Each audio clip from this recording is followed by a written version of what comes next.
Bom, então, no encontro passado, nós tínhamos trabalhado a álgebra das derivadas. Nós tínhamos falado de 3 derivadas covariantes até então.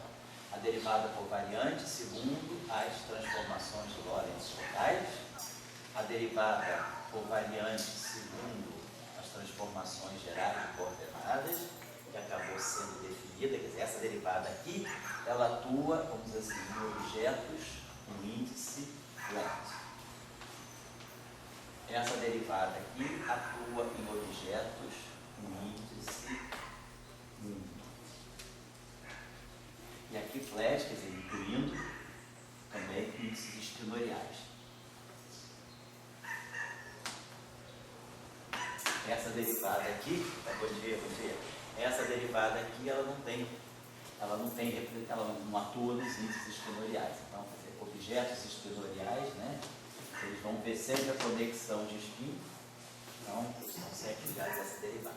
E nós tínhamos feito finalmente essa derivada aqui, que atuava em objetos mistos, né? Um índice flat e índice 1.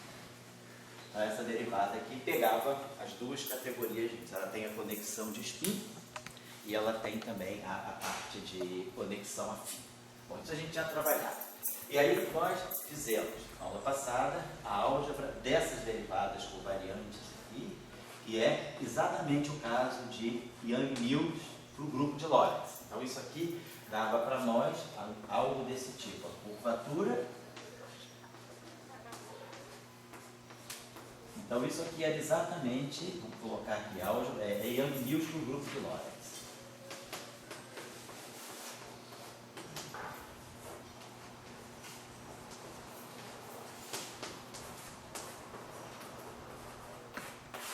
Eu não vou ficar, isso que eu estou fazendo aqui, por exemplo, vale para D dimensões.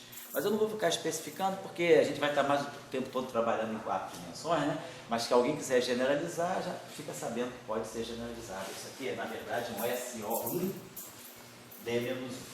Depois nós tínhamos feito a álgebra dessas derivadas covariantes aqui, deixando a conexão afim livre. E aí nós tínhamos visto que essa derivada, esse termo aqui, ele tinha duas contribuições. Ele tem a contribuição, vamos dizer assim, do Riemann, e tinha a contribuição da torção, mais alguma coisa do tipo D, Mi, Rho, D, Rho. Então, essa álgebra aqui, ela pode conter a torção. Aqui a gente não vê a torção, a gente só vê a curvatura, só vê o field strength de Yang-Mills, que é na verdade a curvatura. Esse termo aqui já a gente vê a torção. E a gente tinha visto, por exemplo, né, esse termo aqui,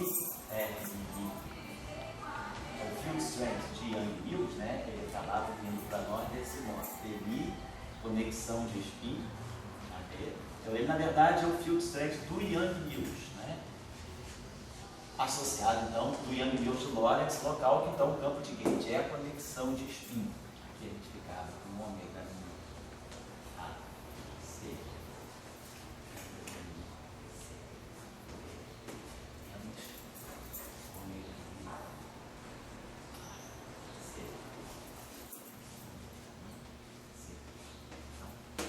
e tínhamos visto também que saía daqui a torção, né?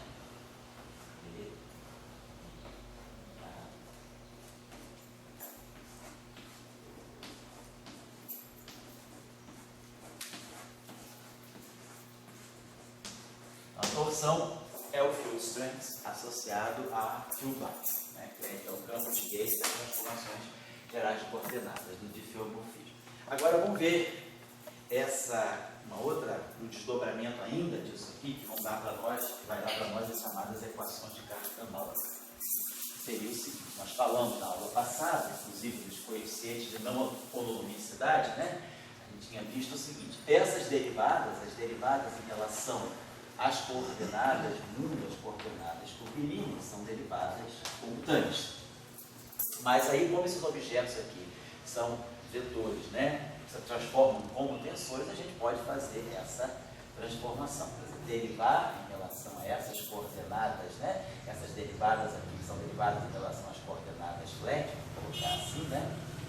Já fez isso aqui, derivar em relação às coordenadas flat. Então, é a mesma coisa que a gente pegar aqui o inverso da Filbay e derivar em relação a essas coordenadas aqui. Então, a gente tem essa associação aqui, essa projeção aqui. E isso mostrava para nós que essas derivadas aqui não são comutantes, né? Elas satisfazem uma álgebra que é exatamente uma álgebra tipo álgebra de Lie. A gente fez o cálculo na passada e viu que essas derivadas aqui, elas, devido a essa presença aqui, derivar, né, o comutador dessas derivadas aqui, elas têm aquele coeficiente que a gente chamava de coeficiente de não monomicidade, sei lá, alguma coisa do tipo C, A, B, C, DC. Tínhamos falado isso. Então a gente ia bem? E aí a gente tinha passado, bom dia, Júlio. A gente tinha ido então, feito a projeção. Já que essas derivadas aqui não são importantes, essas derivadas aqui são derivadas covariantes, né? São a covariantização dessas derivadas. Então vamos ver também a covariantização dessas derivadas. O que a gente vai fazer daqui é passar para essas derivadas aqui de A, que nada mais são também que vão seguir a mesma regra, vão seguir a projeção dessas derivadas aqui. Por quê? Porque como essas derivadas aqui se transformam como um tensor do grupo de transformação geral de coordenadas, eu vou ver, claro, que eu posso fazer essa projeção. É exatamente isso que está aqui. Então agora o que a gente precisava ver seria a álgebra dessas derivadas covariantes aqui.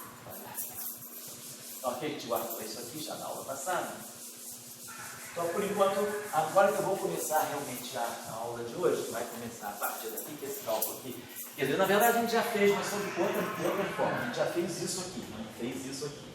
Então a gente vai calcular essa álgebra de derivadas aqui. No fundo a gente está covariantizando essas derivadas aqui, certo? Então vamos lá. Quem é o dA? dA é DD é I, D. Quem calcular esse comutador aqui? Esse comutador aqui é para nós, né? É A, I, I, menos. E aí, claro, trocando A com B. Vou fazer menos, né? O outro termo que a gente vai precisar ficar fazendo, que é só o primeiro termo subtraído de A trocado por B. Bom, vamos lá então. Então aqui a gente tem que pensar que está atuando uma função teste. Então nós vamos ter isso aqui. MA é essa derivada. Então ela vai poder atuar aqui e vai poder atuar aqui. Então, primeiro termo, essa derivada vai estar atuando na própria Filbay.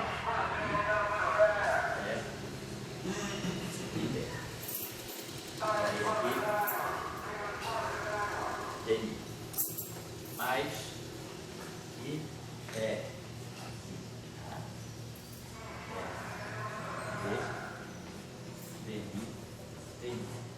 e aí agora menos o termo trocando A com B.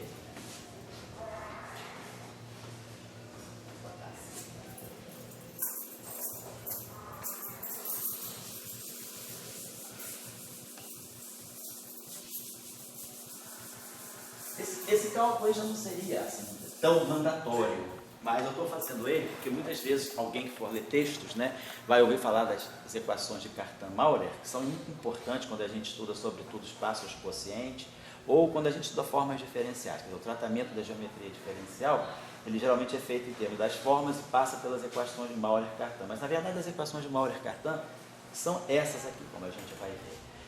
Sob uma outra forma, né? Então vamos trabalhar esse primeiro termo aqui. Então a gente vai ter MA, vou colocar MA, e aí vamos ter esse termo aqui, ó, DMI MB.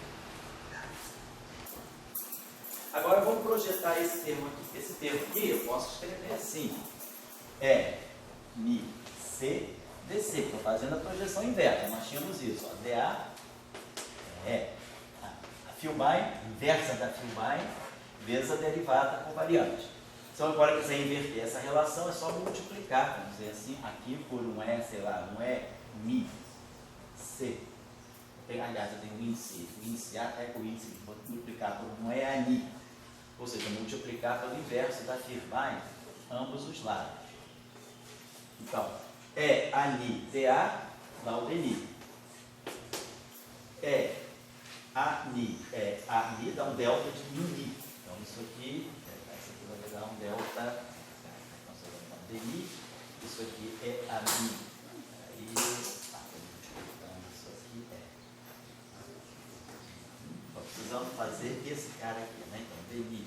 Então tá certo. Então você vai ficar DI, vai ficar a Mi, DA. É isso que eu estou fazendo aqui.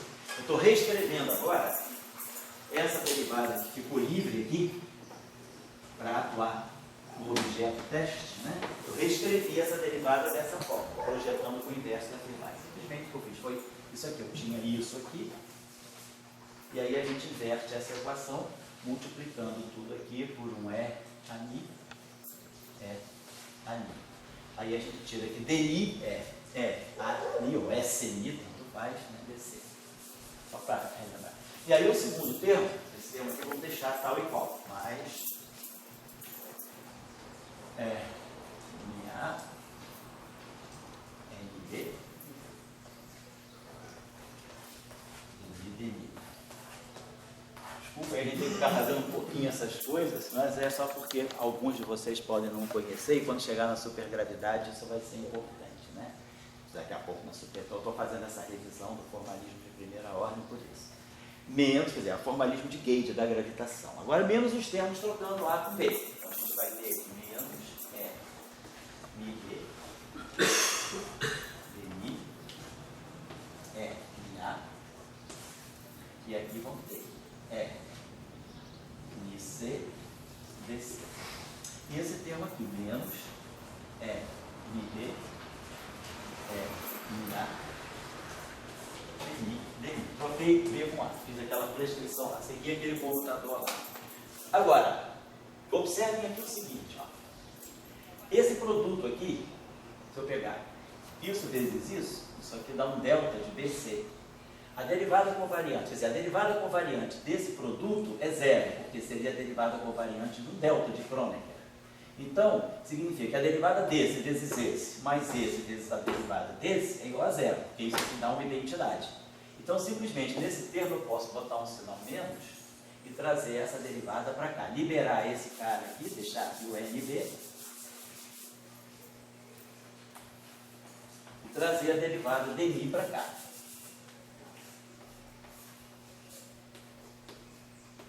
Assim. Nesse termo aqui eu posso fazer a mesma coisa. Ó, esse produto aqui, isso vezes isso, dá um delta de AC. Então a derivada covariante do produto vai ser zero, que é uma constante. É um delta, né? Então eu vou ter a derivada do primeiro vezes o segundo, mas o primeiro é a derivada do segundo. Então, de novo, aqui eu boto um sinal menos também e faço essa derivada vir para cá. Eu estou multiplicando um objeto pelo seu inverso. Então, a derivada de um objeto pelo seu inverso é menos o inverso dessa derivada do original. Então, já menos LI, NA. E aí, aqui vai ficar DNI do NI, né? DNI do NC. Perfeito. Aqui, a gente pode trocar. Se eu quiser, eu vou trocar. Quer dizer, o Mi e o Ni são índices livres aqui. Então, eu vou fazer o seguinte, aqui, né? Desculpa, os índices Mi e Ni são saturados. Então, nesse termo aqui, eu vou trocar Mi com Ni e vice-versa. Então, o Ni fica Mi e o Ni fica... Como é que estava? Estava DI, né? Estava assim, né? Então, eu vou trocar o Mi com Ni. Então, esse Mi aqui vai ficar Ni, esse Mi aqui vai ficar Ni, esse Mi aqui vai ficar Ni, e esse Mi aqui vai ficar Ni. Só para trocar. Então, esse termo aqui, nós também pode fazer a mesma coisa, porque o Mi e o Ni, para poder fatorar um MA. Então, nesse termo aqui também, o Mi e o Ni estão saturados. Então, onde tem Ni, eu vou colocar Ni. E onde tem Ni, eu vou colocar Ni.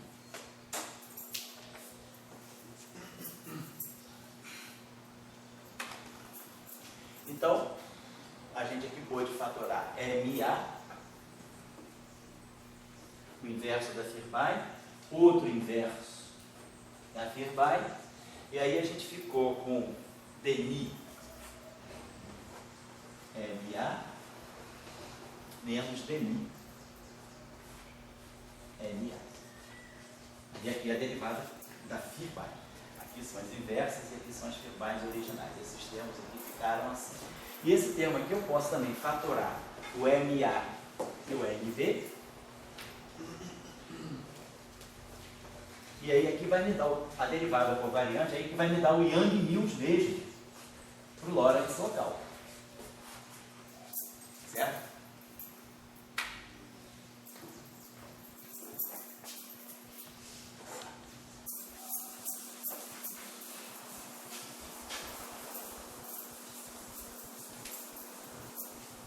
Então, nós podemos... Ah, não, a gente estava fazendo isso aqui, esse comutador aqui, DADV. Então, as derivadas covariantes de Lorentz locais, né? Projetadas nos índices flat vão dar essa álgebra para nós. Isso aqui é a álgebra de Yang-Mills, isso aqui é o R mini AB, sigma AB. Então, isso aqui está dando para nós MA, se não me engano, né? NB. E aí aqui nós já sabemos o que dá. Isso aqui dá R mini AB. Dá aquilo, isso aqui, né? R mini CD, perdão. Sigma CD. Geradores do grupo de Lorentz. Então, esse aqui é o Yang-Mills tradicional. Field strength e os geradores na álgebra de Lie. Então, o field strength e a álgebra variável. Agora, veio o termo, nós já sabemos identificar esse objeto para nós. Esse objeto para nós aqui é menos a torção. Eu posso botar esse menos fatorado aqui, e aí aqui vem menos e aqui vem mais. Então isso aqui é para nós, DNI NA menos DNI MA. É o TNA, é a torção. Então isso aqui vai dar para nós menos MA NB, não é isso? MA NB TNA.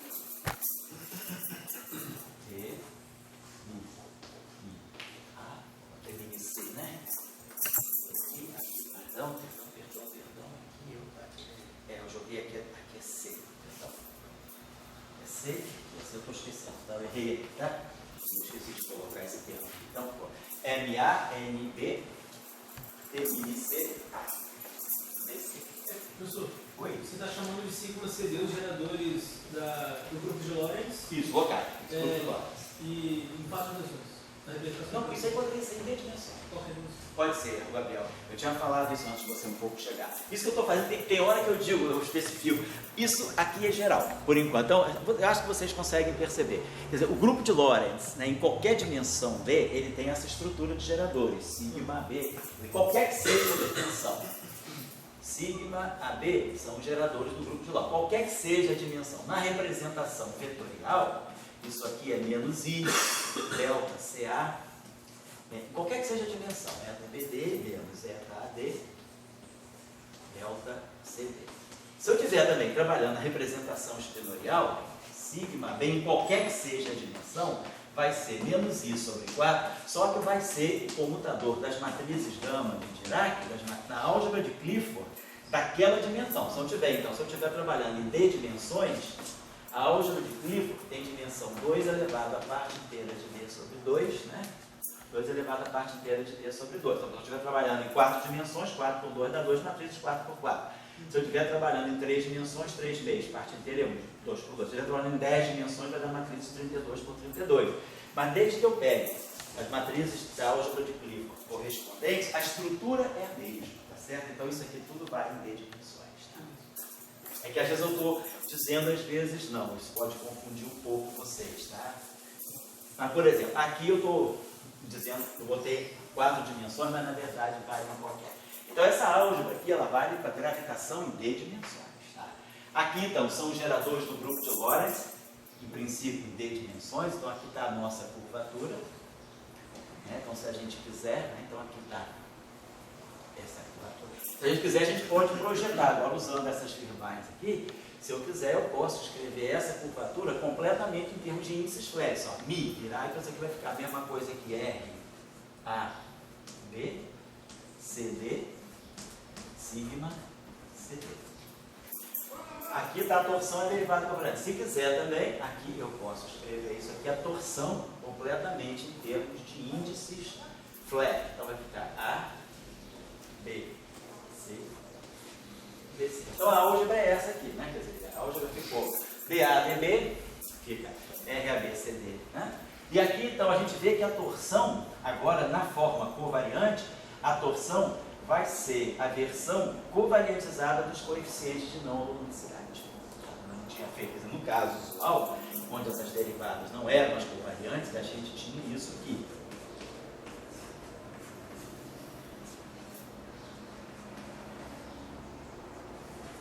Então, na covariantização, quer dizer, nesse caso aqui nós não temos curvatura.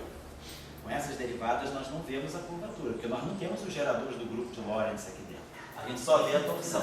Então o que eu estou dizendo para vocês é que, olhando a álgebra de derivadas no setor flat, a gente tem torção. Quer dizer, a torção pode aparecer no espaço curvo. A torção não é prerrogativa de espaço curvo. Inclusive na supersimetria, já falei para vocês, já viu e eu falei para vocês na aula passada, né, quando a gente faz aqueles geradores, né, de alfa e beta, né, os geradores da álgebra de Sully, que a gente viu que dava um gama mi, conjugação de carga alfa, beta e mi. Então a gente tem, o comutador está dando uma translação. Isso aqui, olha, é exatamente como se fosse a torção no setor espinorial. Quer dizer, a gente vai ver que no superespaço plano, quando a gente introduzir a noção de superespaço, e a gente considerar um superespaço plano, uma supersimetria sem supergravidade, o superespaço plano naturalmente contém torção. Torção não é preciso ser objeto de espaço curvo. Eu posso ter uma torção, aqui, por exemplo, essas derivadas aqui são derivadas, né, nos índices flat. Eu tenho uma torção. Muito bem. Então, só para chamar a atenção, e aí eu queria só. Então, isso aqui, vou apagar isso aqui, essas equações aqui, que a gente está observando, a gente já tinha visto a expressão da curvatura, né? A gente tinha visto o seguinte: R mi, deixa eu só retomar aqui, R mi, B, era para nós, de mi, a gente tinha visto isso na aula passada. Ômega mi, AB, mi,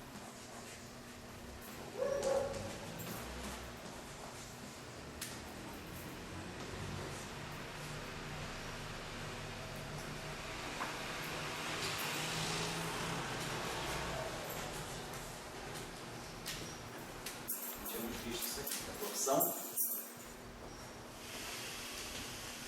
vai dessa própria equação, né? dmi. Esse giz está pegando bem, John. Bem.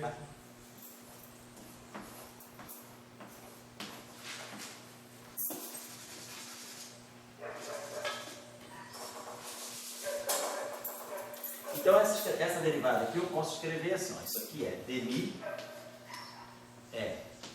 minha, e aqui menos dmi, minha.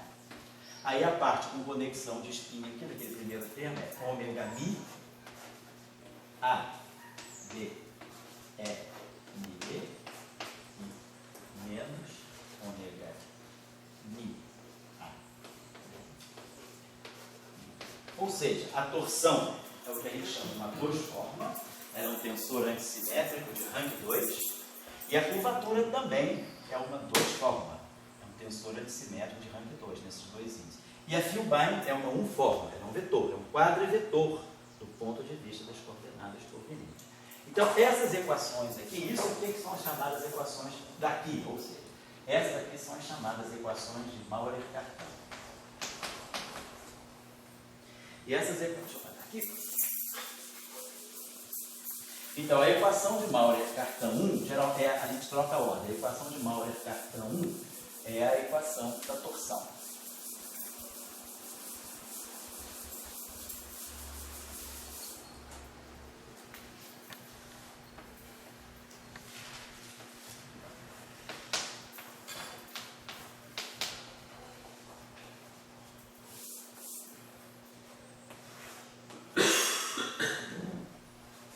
Então, em termos de formas diferenciais, isso aqui é a equação de Maurer-Cartan. Mas a gente pode escrever, como ela é um tensor de rank 2, é uma duas formas, a gente pode escrever essa equação. A derivada exterior da Pirbain, isso aqui envolve, é o rotacional, é o dni MA menos o dni MA. Depois, um termo que vai ser o produto antissimetrizado da forma de conexão. A conexão também é forma, porque ela tem um índice vetorial só, é um quadro vetor do ponto de vista das coordenadas curvilíneas. Então ela é uma forma. Agora, essa forma multiplicada por essa forma de um modo antissimétrico, é o que a gente chama de um produto exterior de duas formas. Então isso aqui é um ômega A D, produto exterior, que em termos de formas diferenciais é o produto vetorial, e isso aqui é igual a uma duas forma, que é o rotacional, na verdade, é a torção, TAP. Ela é uma duas formas, ela tem dois índices, mini e esse índice flat aqui.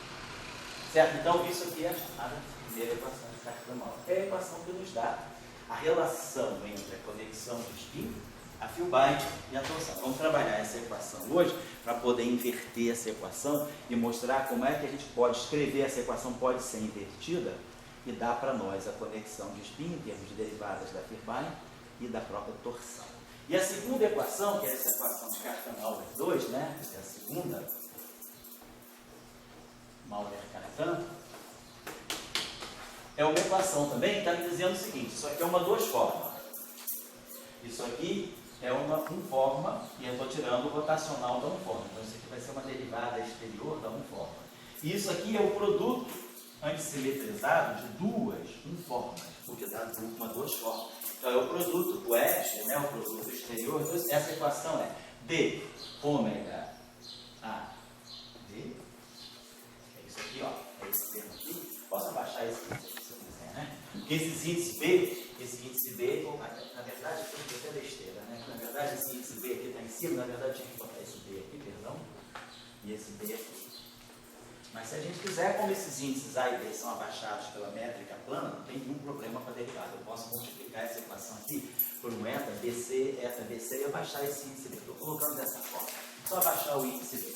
E aqui mais o termo de derivada exterior, de produto exterior. Ômega A C wedge ômega C B igual a R A B. Então essa equação aqui é essa equação. Então essa álgebra aqui é uma outra forma de grafar as chamadas equações de Maurer-Cartan. No caso do estudo de grupos de Lie, se a gente quiser fazer uma descrição de geometria diferencial do grupo de Lie, mostrar o grupo de Lie é uma variedade curva, é um espaço topológico.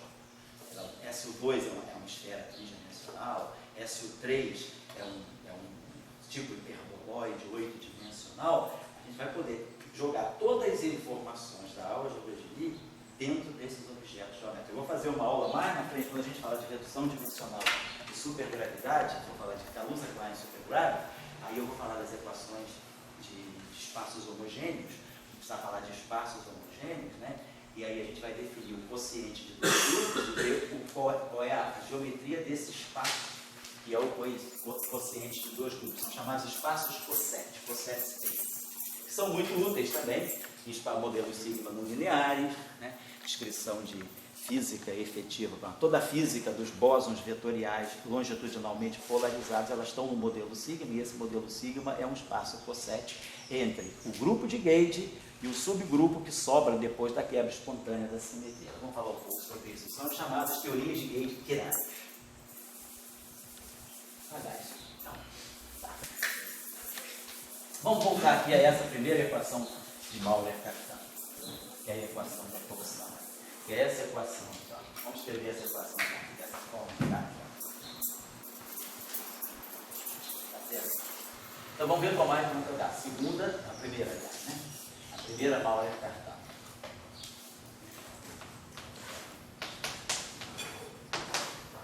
Qual é o objetivo desse desenvolvimento agora?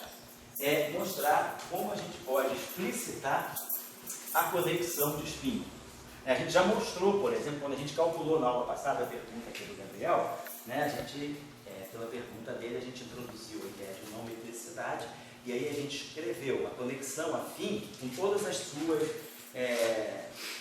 suas componentes possíveis. Se há não metricidade e se há torção. Aí a gente mostrou aqui a parte simétrica da conexão afim, ela traz informação das derivadas da métrica, traz informação da não metricidade e traz informação da torção. E a parte antissimétrica é puramente torção. Então a gente já tinha feito isso na aula passada. Ou a conexão afim. Agora vamos fazer um exercício semelhante com a conexão de spin. Então vamos pegar essa equação aqui de Maurer e Cartan para ver como a gente pode resolver essa equação para a conexão de spin. Então isso é importantíssimo na supergravidade, porque essa conexão de spin, ela vai trazer toda a informação das interações fermiônicas. Vamos dizer, os termos de interação fermiônica, tipo gravitino-gravitino, fotino-fotino, eles vão estar todos incluídos na parte de conexão de spin, na parte da torção. E isso vai ser muito importante na hora que a gente tiver um modelo assim, bem explícito de supergravidade. Então vamos pegar essa equação aqui, que é dmi.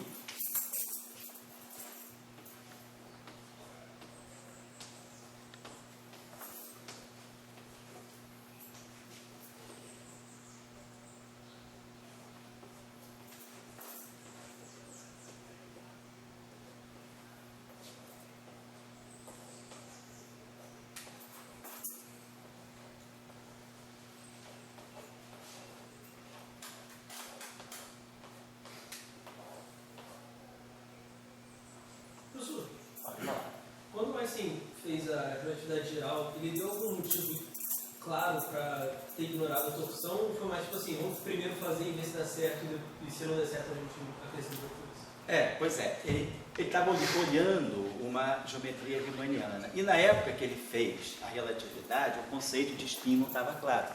O conceito de spin só ficou claro em 1925. Então, para ele, a gravitação era simplesmente distribuição de energia, ou massa. E momento, claro. A tensor de energia e momento era a fonte da gravitação. Ele não levava em conta que, sob um aspecto mais fundamental, o spin também seria fonte de gravitação pela torção. Então, quando ele escreveu as equações dele, como não se tinha ainda a ideia de spin, ele não introduziu a torção, o que não estava errado. Numa primeira, hoje a gente sabe, quando é que eu introduzo a torção? Qual é a escala de energia ou a escala de densidade de matéria, de densidade de energia, de densidade de spin, que eu preciso ter crítica para poder, a partir daí, dizer, não, agora a torção se torna importante. Então, você pode fazer uma gravitação sem torção dentro de um limite muito amplo, mas, por exemplo, se você considerar situações de estrelas altamente densas, estrelas de nêutron com altíssima densidade, o próprio LHC, quando você considera o plasma de quarks e gluons que se formam que dura 10 a menos 23 segundos, livres, quarks liberados com gluon, né? Que é vamos dizer, o foco da colaboração hélice, né? Você vai estudar esse plasma de quarks e gluons com altíssima densidade de spin. E campos magnéticos muito altos também, campos magnéticos na faixa de praticamente de uma estrela de nêutron, mas tudo isso em 10 a menos 23 segundos. Então, nesse momento, você já tem uma densidade crítica de spin onde a torção aparece. E Hell, né, se alguém quiser ler coisas sobre torção, eu considero a maior autoridade no assunto, o professor Hell. Ele esteve aqui com a gente, já esteve aqui em 2000, a gente trouxe ele ao CBPF, levou ele naquelas conferências lá de Pirinópolis, né? A gente fez aquela conferência de interações fundamentais, a gente organizou, foi a primeira lá em Pirinópolis. E aí o professor Hell veio para justamente falar, naquela época estava com muita movimentação sobre torção também em relatividade, e ele tem uns artigos muito bons, ele e o grupo de colaboradores dele, né? Eles têm alguns físicos, Reviews of Modern Physics. Os Reviews of Modern Physics sobre torção. Esse é o cara que eu acho que mais trabalhou a torção. E ele estuda condições quando a torção começa, densidade de matéria e densidade de spin, quando a torção se torna importante. No caso de Einstein, por exemplo, como os testes iniciais da gravitação foram desvio, quer dizer, deflexão dos raios luminosos, precessão do periélio de Mercúrio e redshift gravitacional, em nenhum desses três eventos a torção comparece. Então, a teoria, se a torção fosse importante, a teoria de Einstein não teria estado certa, ele teria que ter modificado a teoria dele, talvez introduzido a torção. Mas os testes que foram feitos, eles precidiam da importância da torção. Então, a teoria de Einstein, ela foi direto sem torção por desconhecimento do spin. Mais tarde é que ficou claro, quer dizer, com o spin, aí você tem uma teoria microscópica para o elétron, com a equação de Dirac, você tem uma teoria microscópica para o elétron, o spin começa a ter um papel importante, e aí a gente vê que a gravitação, ela faz, a métrica se acopla com a energia momento, e a torção se acopla com o spin. Então, é por isso. Existe algum teste experimental para torção? Existe alguns testes experimentais, mas assim, problemas astrofísicos. Tá? Então, a gente está trabalhando essa equação. Então, Maurer cartão primeiro. Deixa eu apagar aqui. E vamos fazer o seguinte, vamos pegar essa. Como esse objeto aqui é uma uniforma, esse objeto é uma uniforma, esses índices aqui são índices vetoriais nas coordenadas curvilíneas. E esses dois também. Então a gente pode pegar essa equação, vamos fazer o seguinte, vamos trabalhar essa equação, vamos transformar os índices μ em índices flat. Vamos transformar, por exemplo, o índice μ no índice C e o índice μ no índice D. Então vamos passar toda essa equação para os índices flat. Então, claro, eu vou ter que, para passar o índice μ com o índice C, isso significa que eu vou iterar essa equação, por exemplo, com a inversa da Fibonacci, MC. E com um MD. Então a gente vai iterar essa equação, multiplicar essa equação, tanto a esquerda quanto a direita, por esses objetos. Só vou multiplicar aqui, ó, MC, MD. E vamos deixar esse termo aqui. MI, MA, menos DMI, MA. Então essa equação vai ser uma equação só dos índices A, C e D, que os Mi's estão contraídos, né? Então, esse índice Mi aqui vai virar C. Então, esse termo aqui vai ficar ômega C, AB. E aí aqui então esse MC foi usado aqui. E esse MD vai bater, vai ficar um delta de BD. Então, o B fica D nesse termo. E aí o segundo termo, menos. Quando eu pegar esse termo aqui, esse NID vai estar multiplicando aqui. Então, isso aqui vai ficar ômega D, AD. Mas aí, essa firma inversa aqui, vai pegar essa aqui. Então, vai produzir um delta de BC. Então, o B vai virar C. E aqui desse lado, o Mi vai virar C, o Ni vai virar D, e aqui eu vou ter A. Então, essa minha equação, ela ficou toda projetada, né, em termos de coordenadas flat. Aqui, então, vamos fazer o seguinte. Para eu abaixar, eu posso, por exemplo, abaixar esse índice A. O que significa abaixar o índice A? Significa multiplicar pela métrica, né? Por exemplo, eta é A. Que a métrica flat é constante, então ela entra nessas derivadas, não tem problema. Então, eu não vou nem multiplicar, já vou então pegar essa equação, só para ficar com tudo mais assim, ficar índice em cima e embaixo, eu vou abaixar todos os índices A multiplicando pela métrica minkowskiana plana, né, flat. Então, esse aqui vai ficar MA, esse A aqui desce, esse A aqui desce, e esse A aqui desce. Lembrando que a torção é antissimétrica nos dois primeiros índices. Claro que ela não perde a antissimetria quando eu faço essa conversão. Quando eu multipliquei isso aqui por um MC, MC, MD, T, MA, como isso aqui é antissimétrico em mini, automaticamente só vai pegar aqui a parte antissimétrica em mini. Quer dizer, quando isso aqui ficar antissimétrico em mini, isso aqui fica antissimétrico em CD. Então, quer dizer, quando eu passo a torção dos índices curvilíneos para os índices mundo, né? Para os índices flat, a gente não perde a antissimetria em CD. Então, ela é antissimétrica em CD. Ah, não! Esse índice dele aqui é completamente solto. A antissimetria está só nos dois primeiros índices. Ela é uma duas formas. A torção é essa duas formas aqui. Então, só para lembrar vocês. E a conexão de spin é o contrário. Ela é antissimétrica nos dois últimos índices. Por quê? Porque a conexão de spin ela está contraída com os geradores, né, do grupo de Lorentz. Então, isso aqui é um cimento em AB, isso aqui é um cimento em AB. Então, só para lembrar que nós temos antissimetria nos dois últimos índices. Então, isso aqui, ômega C AD é menos ômega C DA. Ômega D AC é menos ômega D CA.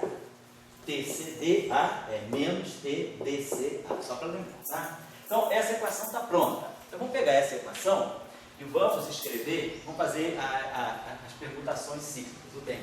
Vamos pegar essa equação aqui. A, D, CDA, eu vou escrever DAC. Vai ficar assim. Ômega L, D, A, DI, CDA, DAC.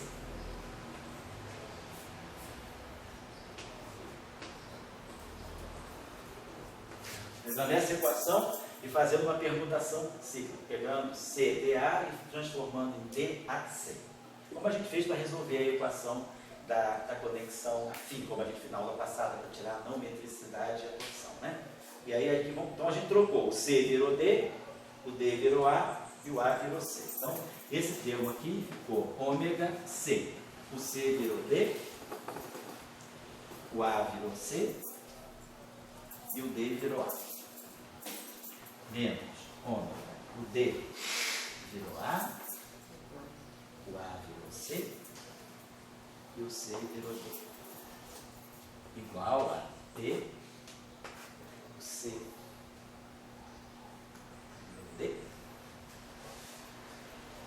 o D virou A e o A virou C. Então, fiz essa permutação nessa mesma equação. E vamos pegar mais uma permutação. A gente pegou CDA, DAC, ACD. Então, vamos pegar agora. Tchau, dá para ler aqui? Tá? Vamos pegar aqui.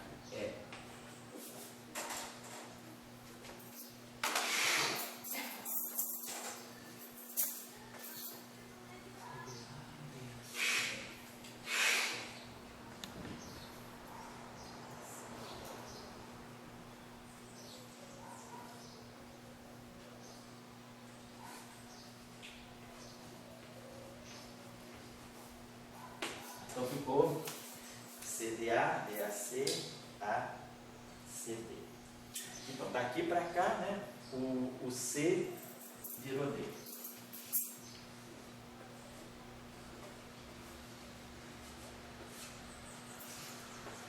O D virou A. O C virou D. E o A virou C. Menos 9. O A virou C. O C virou D.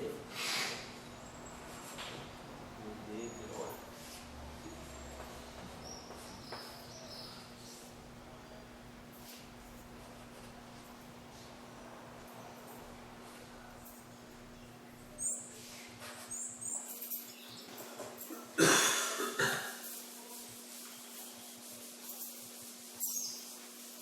Estamos usando o mesmo procedimento que nós usamos com a conexão afim.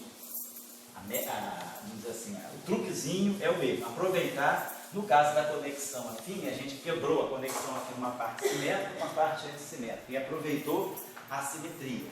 Nesse caso, vamos aproveitar a antissimetria. Vamos ver o seguinte, aqui eu procuro, aqui eu tenho ômega C AD, aqui eu tenho ômega C DA. Eles estão ligados, um é menos o outro. Aqui eu tenho AC, aqui eu tenho CA, e aqui eu tenho CD, aqui eu tenho DC. Então, por exemplo, se eu somar essa primeira equação, vamos ver se eu pegar a primeira equação com sinal mais, a segunda com sinal mais, e a terceira com sinal menos, o que, que vai acontecer? Esse mais aqui, então, se eu pegar mais a primeira, mais a segunda, esses dois termos aqui vão se somar, porque esse CA é menos AC, então esses dois termos vão se somar. Se eu pegar mais aqui, mais aqui. Aí, pegando mais aqui, esse CAD, e pegando esse menos aqui, DA, vai se somar também. Então, talvez não seja uma boa, vai ficar com um termo só. E depois o ADC, que é esse aqui, ADC, ACD. Seria bom eu subtraí. Então talvez, vamos ver se talvez fosse melhor fazer isso aqui. Pegar mais, menos, mais. Vamos ver se é isso mesmo. Se eu pegar mais aqui, então isso aqui vai ficar ômega CAD. E aqui vai ficar menos ômega CDA. Não, seria, o ideal seria aqui subtrair, tá certo? Porque esse termo aqui se soma com esse. Menos DA, vai ficar mais DA. Isso, se eu pegar esse cara aqui com sinal menos, esse cara aqui, se eu pegar um menos global aqui, aqui vai ficar mais. E aí esses dois termos aqui vão se somar, vai dar zero. Acho que é isso mesmo. Eu só vou colocar aqui para a gente não perder de então, ficaria assim, ó, ômega CAD menos ômega DAC. Botando sinal mais na primeira. Botando sinal mais nessa. Ômega DCA menos ômega ACD. E botando sinal menos na última. Menos ômega ADC mais ômega CDA. Então vamos ver, se a gente fizesse, aí somando mais, então isso aqui vai ficar, esses dois aqui vão se cancelar. Esse aqui vai se cancelar com esse. E aí esses dois aqui se somam. Esse CA aqui fica menos AC. Então essa é uma boa alternativa. Botar mais, menos. Professor? Oi? O primeiro termo e o último, eles somavam, né? Eu botei mais, menos, né? Porque aqui é AD e aqui é DA. É antissimétrico, tá certo? Tá claro, né? Só para que eu não possa errar aqui. Isso aqui é crucial. Então eu acho que deu certo. Eu acho que é mais e menos. Então vamos lá. Estou colocando a primeira equação com mais, então vamos produzir esse termo aqui. É MC é MD. Só uma coisinha aqui. Então tá. MC, MD, DMI.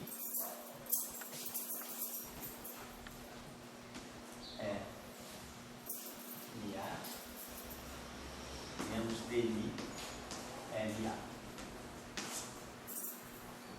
Mais MD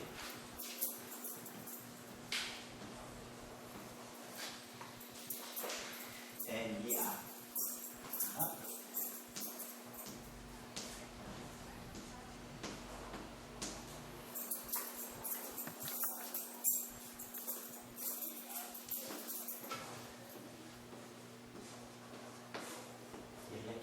Né?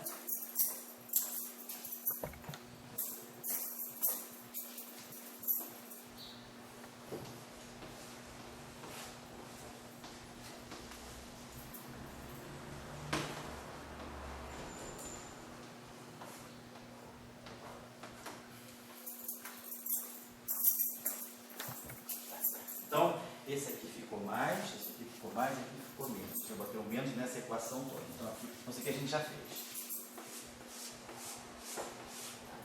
Menos e aqui ficou mais. Então, olhando aí, né? Então ficou. Esses dois termos aqui se cancelam. Depois, esses dois termos aqui se cancelam.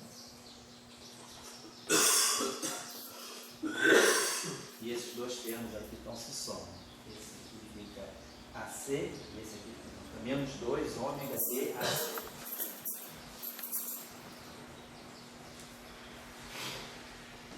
Igual a DCDA mais PDAC menos TACD. Então lembrem-se que a antissimetria aqui é só nos dois primeiros índices, então não tem como juntar ninguém com ninguém, não tem nada que se junta, ficam os três termos separados, tá certo? Então vamos fazer o seguinte, então a gente já conseguiu isolar o que a gente queria, conseguimos isolar a conexão de spin bonitinha aqui. Então esse termo todo que está aqui em cima, o que esse termo envolve? Ele envolve derivadas da Filbay e inversas da Filbay. É exatamente o que acontece com o Cristóvão. O que é a conexão afim simétrico de Cristóvão? Esqueci, o meio, né? Um meio de G, por exemplo, né? Kappa lambda, sei lá, de Cristóvão, gama, kappa mini, né? Ele é um meio de G kappa lambda de mi. G lambda mi mais de mi de lambda G'. Então essa é somente o Christoph, é a conexão métrica, não tem metricidade, não metricidade é zero, torção é zero, e aí a conexão a fim de é Christoph. Olha o que é Christoph, a inversa da métrica, ó, as inversas aqui da Firmine. Duas inversas da Firmine fazem uma inversa da métrica. E derivadas da métrica, derivadas da Firmine. Então esse primeiro termo já é o termo, vamos dizer, seria o termo canônico, seria o análogo, né, na formulação de primeira ordem do símbolo de Christoph. Então vamos chamar todo esse termo, tudo isso aqui, para não ficar carregando essa expressão grande, vamos chamar esse termo aqui de, sei lá, ele tem índice só CDA. Então vamos chamar esse objeto aqui, na literatura, que se chama de ômega. Ômega CDA. Vamos chamar esse termo de ômega CDA. Esse ômega CDA aí, então a gente ficou com o seguinte, ficamos que, vamos multiplicar essa equação por menos 1 meio, então ele vai ficar menos 1 meio, aqui vai ficar mais 1, e aqui vai ficar menos 1 meio.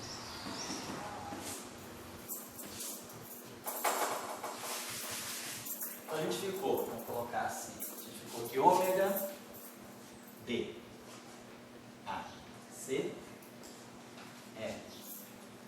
Vamos fatorar esse menos 1 meio. Menos 1 meio desse ômega grande, CDA. Então, se a gente quiser seguir a mesma ordem, a gente pode definir todo esse termo que está ali, quer dizer, esse meio aqui da área global, né? Todo esse termo que está aqui nesses colchetes, a gente pode chamar de ômega, definindo, chamar isso tudo aqui de ômega DAC. Ele só tem esses índices livres mesmo. Ômega DAC. E esse termo aqui, menos 1 meio, esse cara vai encaixar com o sinal mais meio, né? Então, aqui vai encaixar com o sinal mais meio, esse aqui fica menos 1 meio. E vamos chamar esse termo aqui de kappa, seguindo a mesma ordem também, DAC. Então é isso aqui, eu botei kappa justamente por isso, porque a gente chama esse cara aqui de contorção. Aí pessoal, só para os puristas da língua aí me informaram, eu aprendi com um professor português de Portugal que torção é com C cedilha e contorção é com S. Tá? Falando do inglês mesmo, né? Torsion, isso aqui para nós virou cedilha. E o contortion, isso aqui para nós virou esse contortion. Esse S, virou S. Então é só porque aí escrevendo artigo em inglês não tem muito problema, que a gente realmente respeita. Bota torsion com S e contortion com T. Mas em português, às vezes, a gente bota tudo com C cedilha, tudo com S. É só para chamar a atenção das pessoas. Muito bem. Então, isso aqui é o que a gente chama de contorção. É essa combinação linear das componentes da torção. Então, agora eu posso, se quiser, reprojetar isso aqui para os índices de ômega. Posso chamar, por exemplo, aqui, multiplicar toda essa equação por um por exemplo, de mi. E aí essa equação vai dar para nós ômega mi AC, que é a conexão de spin, vai ser 1 meio de ômega mi AC, que é esse pedaço aqui. Então esse ômega aqui como é que se diz, contraído com isso aqui. Todo esse termo aqui contraído com isso está explícito aqui. E o termo que vai dar a contorção, menos 1 meio do kappa mi AC. Então isso aqui para nós, quer dizer, a contorção kappa mi AC é isso aqui. Kappa mi AC. E, claro, esse kappa aqui está dado dessa forma. Isso aí varia um pouco, depende do autor, tem gente que bota meio, tem gente que incorpora o meio na definição, e vocês podem escolher a maneira de vocês trabalhar, cada um escolhe o seu, contanto que não esqueça o fator meio em algum canto, né? Tem que levar o meio no lugar certo. Eu estou definindo aqui, eu acho que nos livros em geral se define sem esse meio, sem esse meio. Eu estou botando aqui porque é o que está saindo aqui, mas aí cada um pode escolher a convenção que achar melhor. Contanto que lembre-se que tem um meio flutuando por aí, então não pode perder esse fator meio. Ou incorpora ele na definição ou deixa ele lá de fora. Mas o que sai disso tudo aqui? O que sai disso tudo para nós é uma coisa importantíssima do formalismo de primeira ordem, que a conexão de spin, ela depende da Filbine, quer dizer, depende das derivadas da Filbine, Vamos colocar assim. Então, ela depende explicitamente das derivadas da Filby, também da Filby. Vamos botar assim, ela depende da Filby. Inverso. Isso, depende da Filby. Depende das derivadas da Filby. E depende da inversa da Filby, sei lá, M, chamar sei lá, capa C, é o capa B. E depende da torção.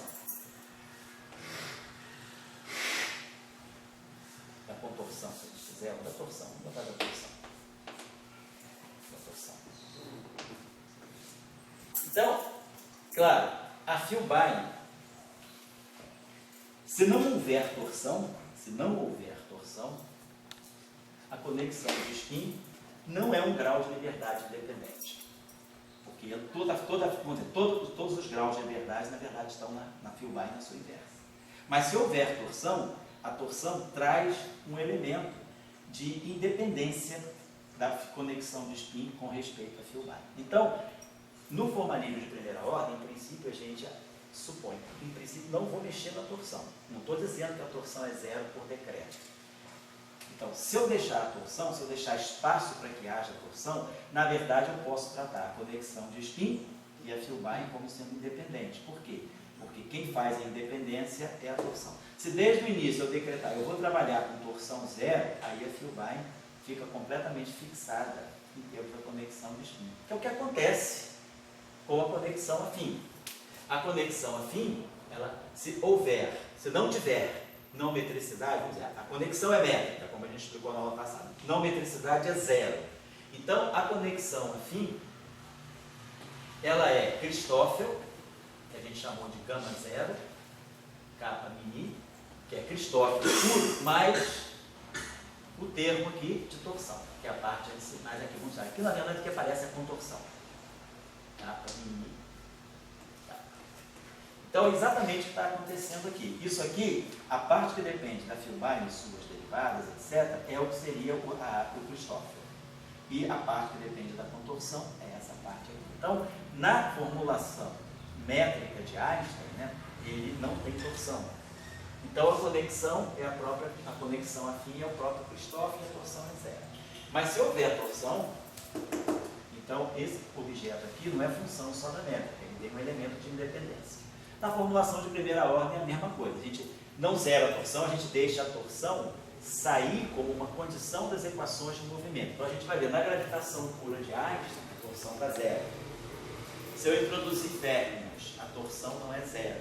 A torção vai se acoplar com as componentes quirais do férmion. A gente vai ver isso.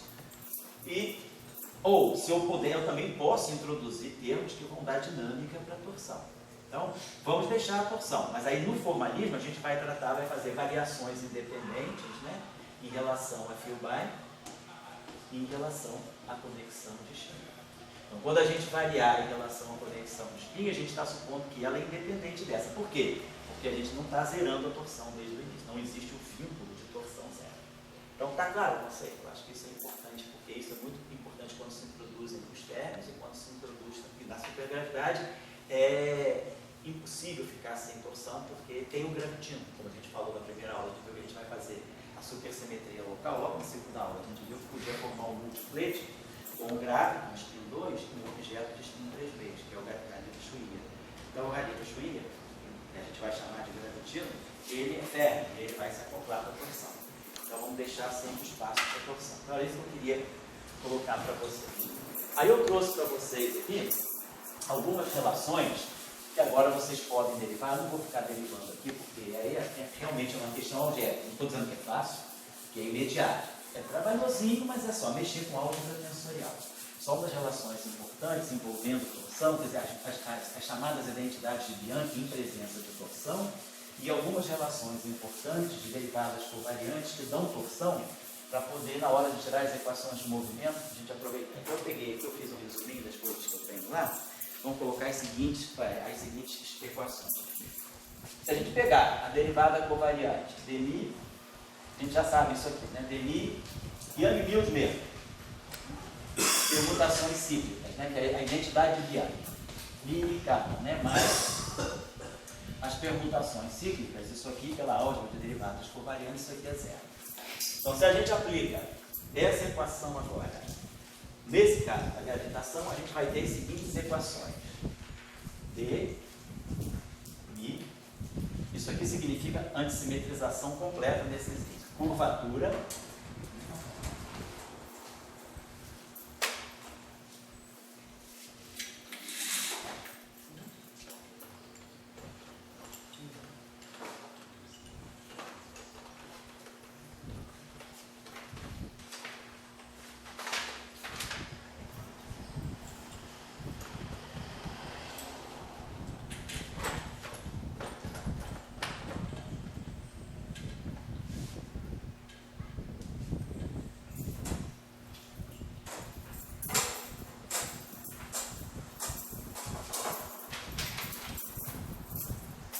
trabalhando vendo que isso aqui dá curvatura, jogando aqui, a gente vai ter as seguintes equações.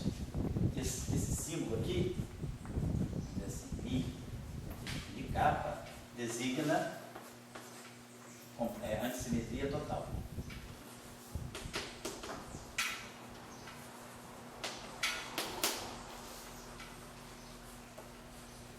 Então, esse símbolo aqui significa que nós estamos fazendo isso aqui. Isso aqui é um sexto de I de capa, mais I capa Mi, mais capa Mi, menos Mi capa, menos Mi capa Mi, menos capa Mi.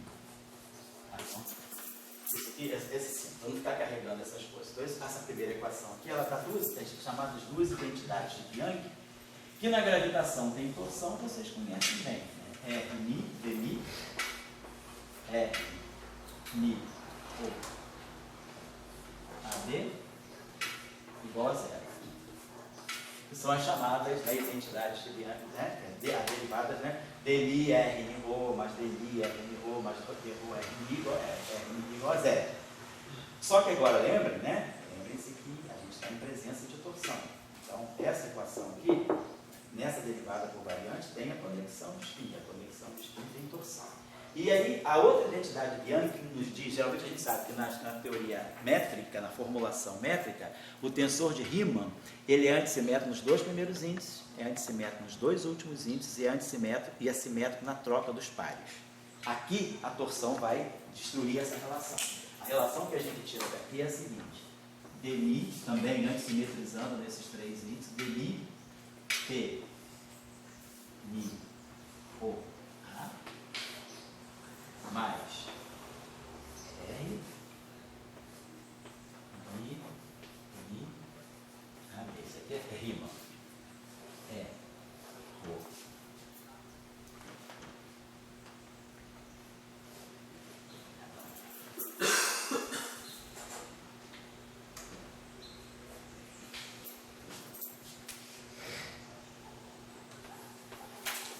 Então, essa equação aqui é escrita dentro dessa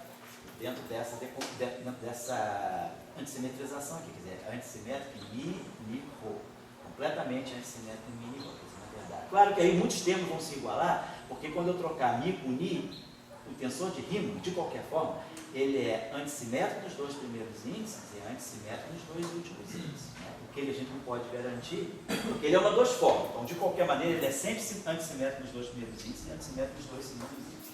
Quando a gente define lá na formulação métrica o tensor de Hit, né, R mini, que é G, capa lambda, Mi, capa e lambda, na formulação métrica, a gente define o tensor de Hit dessa forma, pegando esse traço aqui, contraindo capa com lambda. E aí, esse tensor, automaticamente, na formulação métrica, ele sai igual a R mini. Então, o tensor chamado tensor de Hit, ele é simétrico. Riemann não, ele é antissimétrico nesses dois primeiros índices, é antissimétrico nesses dois segundos índices e é simétrico na troca do par. R de capa e lambda é igual a R e lambda de capa. São as simetrias do tensor de Riemann, sem torção. Em presença de torção, isso continua, mas isso muda por causa dessa relação. A torção, ela não tem, se isso aqui for zero, vocês podem mostrar que esse tensor aqui é simétrico na troca. Μ, com esses dois, projeta esses índices em índice 1 e vê que μ capa lambda é simétrico em capa lambda μ.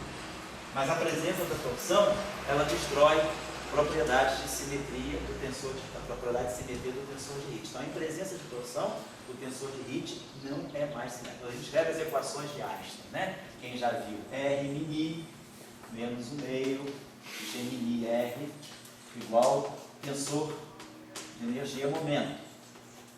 Então, a gente tem simetria, simetria, simetria. Em presença de torção, isso aqui já não é mais simétrico. Eu estou chamando a atenção disso. E a fonte de não simetria do tensor de Hit é a torção. Então, essas são as identidades de Bianchi no caso de haver torção. Eu estou deixando essas relações para vocês. E depois tem duas relações aqui que vão ser importantes também. Aqui.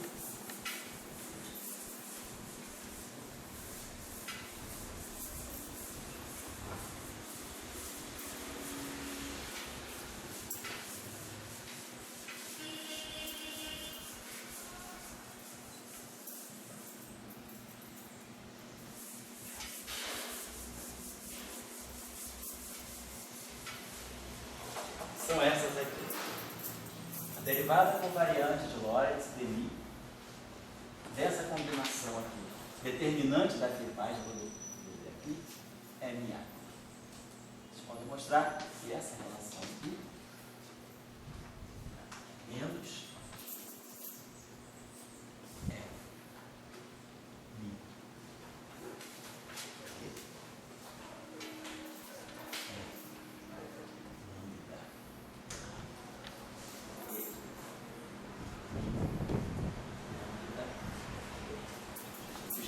O índice livre do lado esquerdo é A, o índice livre do lado direito, o livre do lado direito contraído, o livre está contraído sobre o lado. Então, essa relação aqui, ela consegue me expressar, porque a gente sabe que derivadas da clivagem sempre estão ligadas à torção. Sai essa relação. Depois tem uma outra relação que vai ser útil para nós, que é essa aqui também. Demi, isso aqui.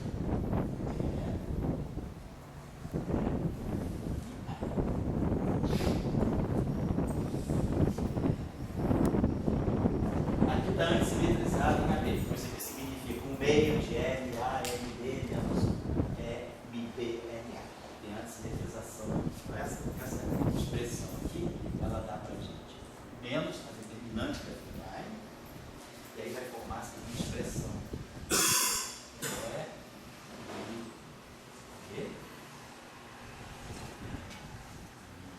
Eu vou dar uma checadinha com vocês, porque eu fiz isso rapidamente. Posso ter, se eu esqueci meu nome, isso aqui então, ela tem que ser antissimétrica em AB, ela é antissimétrica em AB desse lado. Aparece o termo mais um meio do F e A.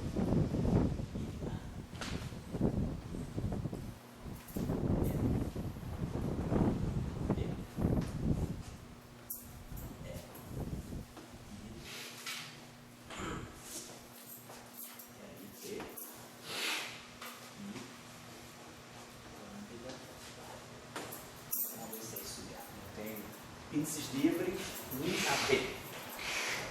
MI-AB. Mi lambda contraídos, beta contraídos. MI-AB. Mi lambda contraídos, beta contraídos. Tá certo. Tá certo. Então, essas relações aí vão ser importantes para nós. Só para dar uma dica, essa segunda relação é um pouco mais trabalhosa, mas é só uma questão de manipulação algébrica. Só dar uma dica, né, uma sugestãozinha para quem quiser demonstrar isso. A primeira equação, deixa eu pagar isso aqui, que ela aparentemente é muito complicada, mas tem alguns truquezinhos que vocês podem usar para facilitar a vida de vocês.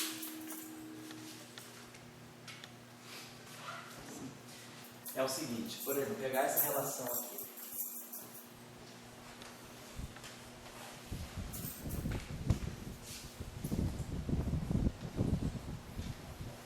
Então, isso aqui é uma derivada covariante. A derivada covariante satisfaz a regra de Leibniz. Então, isso aqui é derivada. Lembrar vocês só o que é o E, né? Esse E para nós é o determinante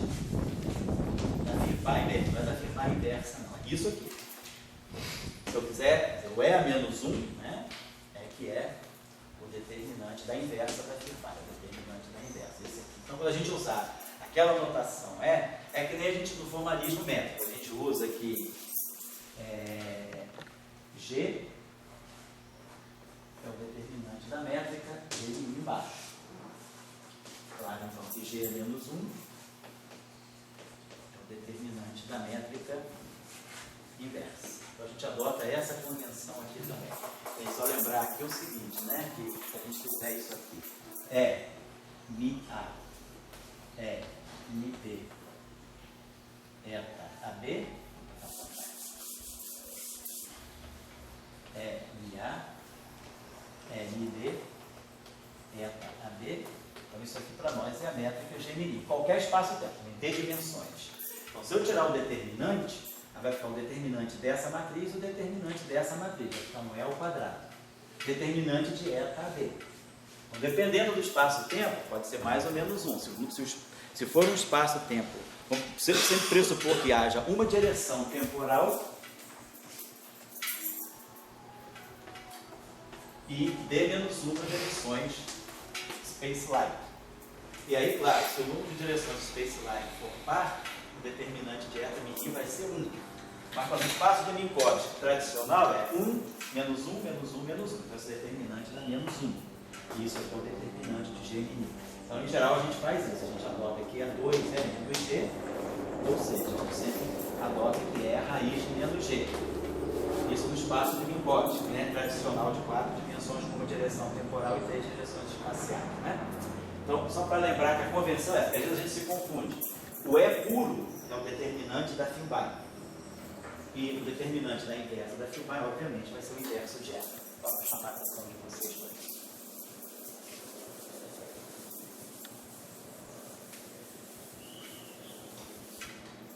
Então vamos lá. Então vai ficar derivada covariante do determinante vezes a inversa da Firbai.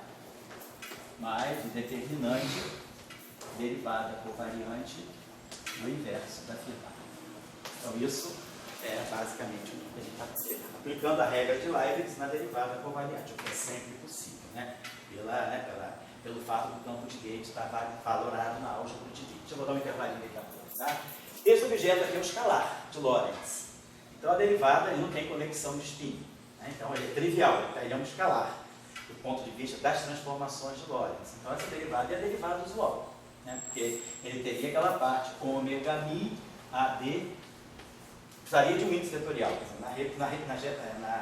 Na representação escalar, os geradores de grupo de Lorentz são zero. Acabou. Essa derivada aqui é a derivada usual. Derido é. Tá? E aqui é a inversa da Firbai. E aqui esse termo aqui, vamos deixar ele como está. Agora, a gente quer relacionar a torção ela está ligada com a derivada covariante da Firbai, não da inversa da Firbai. Então a gente pode usar o seguinte truque aqui. A gente pode pegar o seguinte, ó, dmi, a gente está precisando calcular essa expressão aqui, dmi de um mb. Vamos pensar o seguinte, dmi de um mb, eu posso escrever isso aqui assim, ó, dmi de mi b b mi. Isso aqui dá um delta de mini. O delta de mini é constante. Isso aqui está esse objeto aqui, ele tem carga zero segundo Lorentz. Ele, do ponto de vista do grupo de Lorentz, ele é um escalar. Ele não tem índice A, nem índice B, ele não tem índice flat. Ele é um puro delta mini. Então isso aqui a derivada é zero. Então fica a derivada do primeiro, que é o que a gente tem lá em cima, vezes o segundo. Mais o primeiro, derivada do segundo. Certo? Então, esse termo é o que eu quero, mas eu quero limpar esse termo. Então, eu posso multiplicar toda essa equação por um ENIC. Eu posso pegar essa equação, botar aqui um ENIC, vou botar aqui um ENIC. Então, fazendo isso, Ni com Ni cancela, né? Então, esse BC, isso aqui vai virar, então eu posso botar um NA. Multiplicar toda essa equação por essa inversa da Firbai. Então isso aqui vai me dar um delta de AB. Então vai me dar o primeiro termo ali, que vai ser dmi LA. que é o que eu tenho aqui. Agora, desse lado aqui, você vai com o sinal menos para lá. Ficou, então, MB, MA, DMI, do MB. Então, isso aqui já está com carinha mais próxima da torção. Eu não estou tirando divergência, estou tirando realmente algo que pode ser, mas não está pronto, é claro. Então, vamos escrever esses termos assim. Isso aqui é a derivada em relação às coordenadas do determinante da firmagem. Isso aqui é o inverso da firmagem. Isso aqui vai deu para nós. Então, esse termo aqui é menos isso. Então, ficou menos esse determinante da firmagem persiste aqui, fica MB, MA. MB, MA. DI do MC. Isso igual a zero.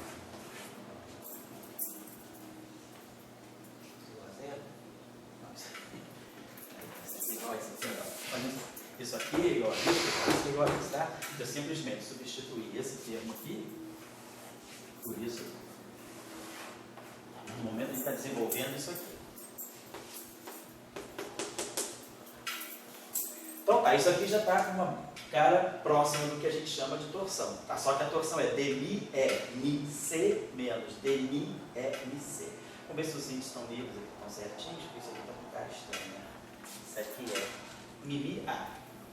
MI, aqui tem isso demais aqui, aqui tem MB, aqui é MI A, perdão, estou usando isso aqui, MB, MI A, perdão, tá certo, e DMI é MB, então tá certo, né? Então é o índice A, aqui,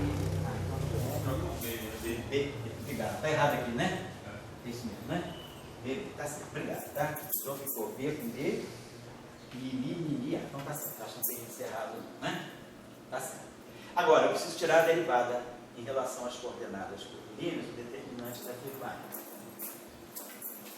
Estou colocando isso porque vocês vão ter que usar esse tipo de truque aqui, só que essa expressão, obviamente, é maior. Então, a gente tem que derivar um determinante em relação às coordenadas. Então, vamos fazer o seguinte, a derivada do determinante em relação às coordenadas vai ser a derivada do determinante em relação aos elementos da matriz, vamos dizer assim, em relação a um sei lá, LC, o LB.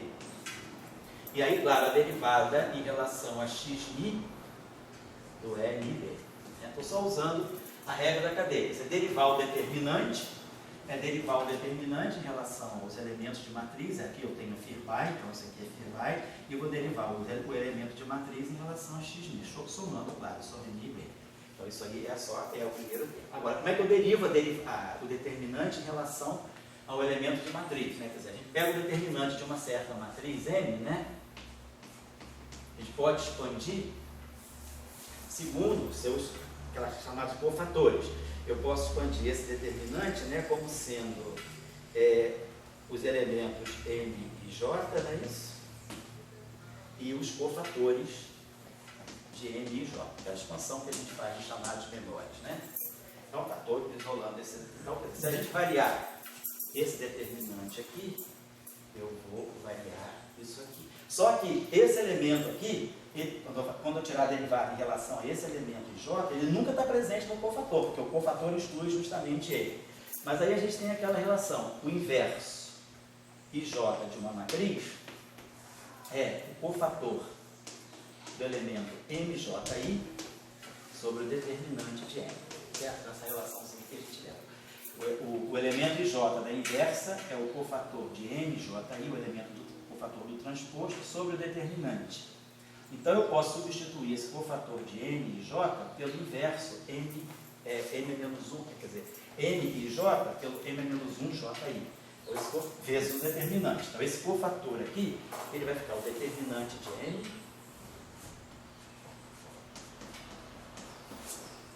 vezes o inverso JI.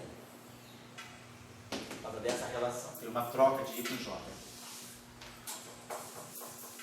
Então, quer dizer, derivar o determinante de M em relação ao elemento M e J é manter o determinante de n e colocar aqui o n a menos 1 transposto. Quer dizer, o fato de ter a derivada do determinante manter o determinante vem porque a gente sabe que o determinante de uma matriz, né, é exponencial do traço do logaritmo da matriz. Então, como que está em jogo é a derivada de uma exponencial, e a derivada da exponencial é a própria exponencial vezes a derivada do expoente, é por isso que esse determinante